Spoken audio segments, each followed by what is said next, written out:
Hello friends, welcome back Spanish channel நண்பர்களே. எனக்கு இந்த வீடியோவில் பார்த்தீங்கன்னு வச்சுக்கோங்களேன், ரொம்பவே ஒரு சுவாரஸ்யமான இன்ட்ரெஸ்டான டாபிக் தாங்க நாம் இன்றைக்கி இந்த வீடியோவில் பார்க்க போகிறோம். என்ன டாபிக் அப்படிங்கிறத தெளிவாக இந்த வீடியோவில் உங்களுக்கு ஷேர் பண்ணுறேன். என்ன டாபிக் அப்படிங்கிறத தெளிவாக இந்த வீடியோவில் தெரிஞ்சுக்குங்க.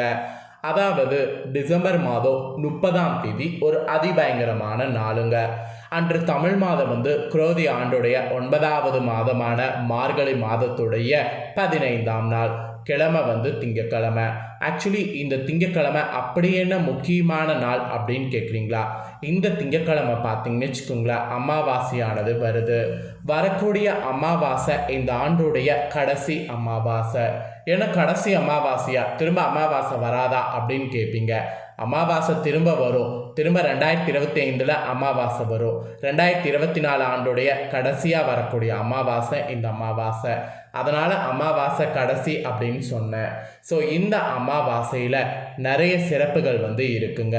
ஆக்சுவலி மார்கழி மாதத்தில் வரக்கூடிய அமாவாசை மற்ற மாதங்களில் வரக்கூடிய அமாவாசை காட்டிலும் அதிக சிறப்புடையது. மார்கழி அமாவாசையில் துர்மரணம் அடைஞ்சாங்கள அவங்களுக்கெல்லாம் தர்ப்பணம் கொடுத்து வழிபாடு செய்யணும். ஏன்னா துர்மரணம் அடைஞ்சவங்க ரொம்பவே வாழ்க்கையில் பார்த்தீங்கன்னு வச்சுக்கோங்களேன், மரணத்துக்கு பிறகும் வாழ்க்கையில் நிறைய கஷ்டங்களை பார்ப்பாங்க. ஏன்னா துர்மரணம் அடைஞ்சவங்களுக்கு அந்த ஒரு சில ஆசைகள் இருக்கிறதுனால அவங்க அலைஞ்சிக்கிட்டே இருக்கிற மாதிரி இருக்கும். அந்த மாதிரி இருக்கிறவங்க சொர்க்கத்தில் நற்கதி அடைவதற்கு மார்கழி அமாவாசையில் அவங்க பேரை சொல்லி தர்ப்பணம் கொடுத்தா அவங்களுக்கு அந்த மாதிரியான நற்கதி கிடைக்கும் என்று சொல்லப்படுது. அதனால தான் மார்கழி அமாவாசை மற்ற அமாவாசை போல் இல்லாமல் அதிக சிறப்புடையது என்று சொல்லப்படுது. இந்த மார்கழி அமாவாசையில் மெயினாக பார்த்தீங்கன்னு வச்சுக்கோங்களேன், முன்னோர்களுடைய படையலில் வாழைக்காய் என்ற காயை மட்டும் பயன்படுத்தணும் என்று சொல்லப்படுது. ஆக்சுவலி அமாவாசையில் வாழைக்காய் பயன்படுத்துவது மோஸ்ட்டாக நல்லது என்று சொல்லப்படுது. அதுவும் இந்த மார்கழி அமாவாசையில் கண்டிப்பாக பயன்படுத்தணும் என்று சொல்லப்படுது. ஏன் பயன்படுத்தணும், இந்த காய்க்கு பின்னாடி என்ன காரணம் இருக்குது அப்படிங்கிற அந்த ஆன்மீக விஷயத்தை தான் இப்போ இந்த வீடியோவில் சொல்ல போகிறேன். கண்டிப்பாக இந்த வீடியோவை ஸ்கிப் பண்ணாமல் பாருங்கள். வாழைக்காயை பயன்படுத்துவது ஏன் அப்படிங்கிறத தெரிஞ்சுக்குங்க. நான் ஒவ்வொரு டைமும் அமாவாசை தாள்கள் ஷேர் பண்ணும் போது ஒரு சில காய்கறிகள் சமைக்கணும் அப்படிங்கிற மாதிரிலாம் சொல்லியிருப்பேன். அதில் வாழைக்காய் மோஸ்ட்டாக சொல்லியிருப்பேன். அப்பயே எல்லாரும் கமெண்டில் கேட்குறது என்னென்னா, வாழைக்காயை ஏன் சொல்கிற, காரணம் சொல்லு அப்படின்ட்டு தான் கமெண்டில் கேட்குறீங்க. ஸோ இந்த டைமும் வாழைக்காய் கண்டிப்பாக பயன்படுத்தணும் என்று சொல்லப்படுது. இந்த டைம் நான் உங்களுக்கு வாழைக்காயை மட்டும் ஏன் மெயினாக பயன்படுத்தணுங்கிறத ஷேர் பண்ணுறேன். கண்டிப்பாக ஏன் பயன்படுத்தணுங்கிற காரணத்தை தெரிஞ்சுக்குங்க. ஆக்சுவலி நீங்கள் மற்ற காய் கூட இந்த நாளில் எடுத்துக்காமல் இருக்கலாம். ஆனால் வாழைக்காயை கண்டிப்பாக உணவில் நாம் எடுத்துக்கிட்டே ஆகணும். நீங்கள் விரதம் இருந்தாலும் இல்லாமல் இருந்தாலும், படையல் போட்டாலும் போடாமல் இருந்தாலும், நீங்கள் அன்று சமையலில் வாழைக்காயை மட்டும் ஆட் பண்ணிக்கோங்க. இந்த ஒரு வாழைக்காயை சமைக்கிறது 1000 காய்க்கு சமமாக சொல்லப்படுது. அதனால் வாழைக்காயை கண்டிப்பாக இந்த அமாவாசையில் எடுத்துக்கோங்க. இந்த அமாவாசையில் வாழைக்காயை ஏன் எடுத்துக்கணுங்கிறத நான் உங்களுக்கு தெளிவாக இந்த வீடியோவில் ஷேர் பண்ணுறேன். தெளிவாக ஏன் எடுத்துக்கணும் அப்படிங்கிறத தெரிஞ்சுக்குங்க. ஸோ தெரிஞ்சு அதற்கேற்ப நடந்து பலன் பெறுங்க. வாங்க ஏன் எடுத்துக்கணும் அப்படிங்கிறத இப்போ இந்த வீடியோவில் பார்க்கலாம். ஆக்சுவலி மார்கழி அமாவாசை நாளில் கண்டிப்பாக வீட்டில் செய்யக்கூடிய படையல் உணவில் வாழைக்காய் கட்டாய இடம்பெறுவது நல்லது என்று சொல்லப்படுது. அது ஏன் என்பதை தான் நான் உங்களுக்கு டீப்பாக ஷேர் பண்ண போகிறேன். மற்ற அமாவாசையில் கூட நீங்கள் வாழைக்காயை மிஸ் பண்ணியிருக்கலாம். ஆனால் மார்கழி அமாவாசையிலையாவது மிஸ் பண்ணாமல் பயன்படுத்துங்க. ஏன் அதுங்கிறத நான் உங்களுக்கு தெளிவாக சொல்கிறேன். எல்லாத்தையுமே தெரிஞ்சுக்குங்க. பொதுவாக அமாவாசை நாள் மிகவும் சிறப்பு வாய்ந்த நாளாக சொல்லப்படுது. அமாவாசை நல்நாளில் முன்னோர்களுக்கு தர்ப்பணம் கொடுப்பது வழக்கமான ஒன்றாக நம்மளுடைய இதில் கடைபிடித்துட்டு வரோம். அதில் இந்த அமாவாசையில் ரொம்ப துர்மரணம் அடைஞ்சவங்களுக்கு அவங்க பேரை சொல்லி தர்ப்பணம் கொடுத்தாகணும் என்று சொல்லப்படுது. மற்ற அமாவாசையில் கொடுக்கறத விட இந்த மார்கழி அமாவாசையில் அவங்க பேரை சொல்லி கொடுக்கும்போது அவங்க சொர்க்கத்தில் நற்கதி அடைவாங்க என்று சொல்லப்படுது. அதனால் துர்மரணம் அடைஞ்சவங்க யாராவது இருந்தாங்கன்னா அவங்களுடைய பெயரை சொல்லி கண்டிப்பாக இந்த நாளில் தர்ப்பணை கொடுத்துருங்க. அது ரொம்ப ரொம்ப ரொம்ப ரொம்ப நல்லது. ஸோ தர்ப்பணம்லாம் கொடுத்ததுக்கு பின்னாடி ஆஸ் யூஷுவல் அமாவாசை நாளில் சமையல் தான் ரொம்ப மெயினாக பார்க்கப்படும். பிரசித்தி பெற்ற இந்த மார்கழி மாதத்தில் அமாவாசை நாளில் ரொம்ப சிறப்பான இந்த ஒரு காயை பயன்படுத்துவது 1000 காய்க்கு சமமாக சொல்லப்படுது. அமாவாசை நாளில் முன்னோர்களுக்கு தர்ப்பணம் கொடுப்பது மட்டும் இல்லாமல் வீட்டில் விரதம் இருந்து படையலிட்டு வணங்குறது ரொம்ப சிறப்பான ஒன்றாக சொல்லப்படுது. அவ்வாறு முன்னோர்களுக்கு படையலிட்டு வணங்கக்கூடிய இந்த நாளில் சமையலில் இப்போ நான் இமேஜில் காமிக்கிறல இந்த வாழைக்காயை சேர்ப்பது அவசியமாக சொல்லப்படுகிறது. அமாவாசை நாளில் குறிப்பிட்ட காய்கறிகள் மட்டுமே சமைப்பது இன்றளவுக்கும் வழக்கமாக சொல்லப்பட்டுருக்கு. அந்த காய்கறிகளில் வாழைக்காய் கட்டாயமாக இருக்குது.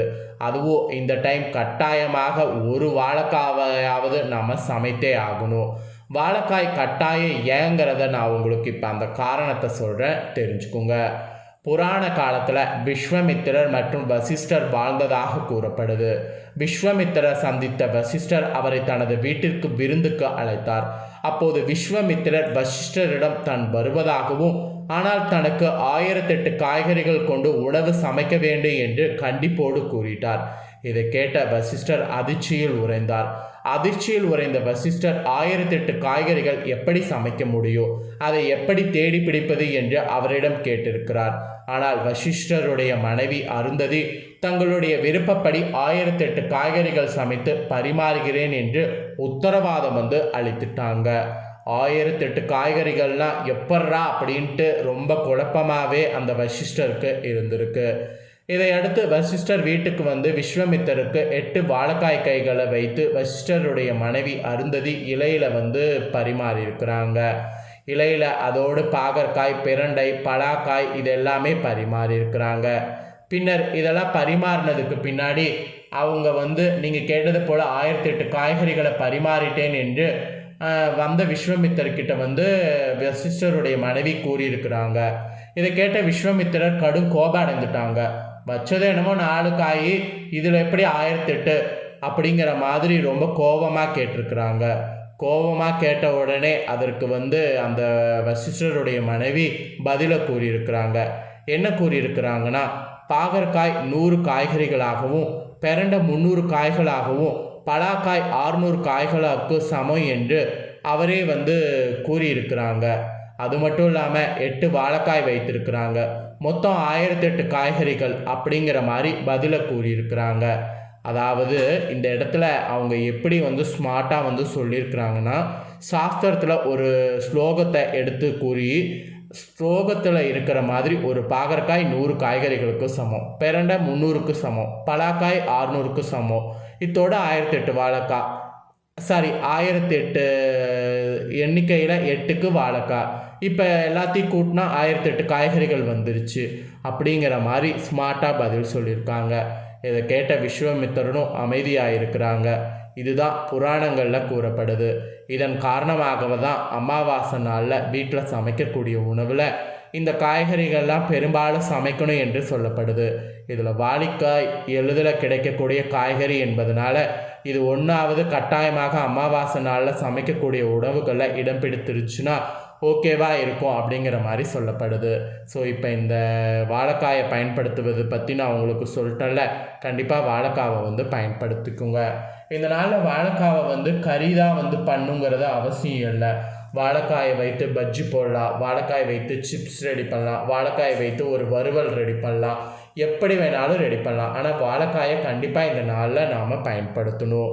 ஸோ அமாவாசையில் இன்னும் என்னென்ன காய்கறி பயன்படுத்தணும், எதை பயன்படுத்தக்கூடாது அப்படிங்கிறதெல்லாம் நான் அடுத்தடுத்த வீடியோவில் உங்களுக்கு கொடுக்குறேன்.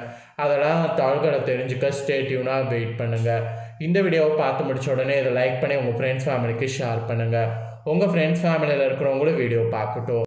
அவங்களும் கண்டிப்பாக பார்த்தீங்கன்னு வச்சுக்கோங்களேன், இந்த காய்கறி இந்த அமாவாசையில் சமைக்கிறது ஏன் முக்கியம், என்ன காரணங்கிறத எல்லாமே தெரிஞ்சுக்கிட்டோம். தெரிஞ்சு இந்த இதை வந்து சமைச்சு பயன்பெறட்டும். மேலும் புதிய தாள்களை தெரிந்து கொள்ள இது வரைக்கும் நம்ம சேனலை சப்ஸ்கிரைப் பண்ணாமல் இருந்தீங்கன்னா சப்ஸ்கிரைப் பண்ணி பெல் பண்ண ப்ரெஸ் பண்ணுங்கள். ஃபஸ்ட் டைம் பார்க்குறவங்க சப்ஸ்கிரைப் பண்ணி பெல் பண்ண ப்ரெஸ் பண்ணிட்டீங்கன்னா இனி நான் போடுற மற்ற அப்டேட்டான எல்லா வீடியோஸும் உடனுக்குடனே தெரிந்து கொள்ளலாம். ஸோ மறக்காமல் பண்ணிடுங்க. நெக்ஸ்ட்டு இதே போல் சுவாரஸ்யமாக வேறொரு புதிய அப்டேட்டான தாள்களோடு மீண்டும் இன்னொரு புதிய வீடியோவில் வந்து உங்களை சந்திக்கிறேன். நன்றி, வணக்கம்.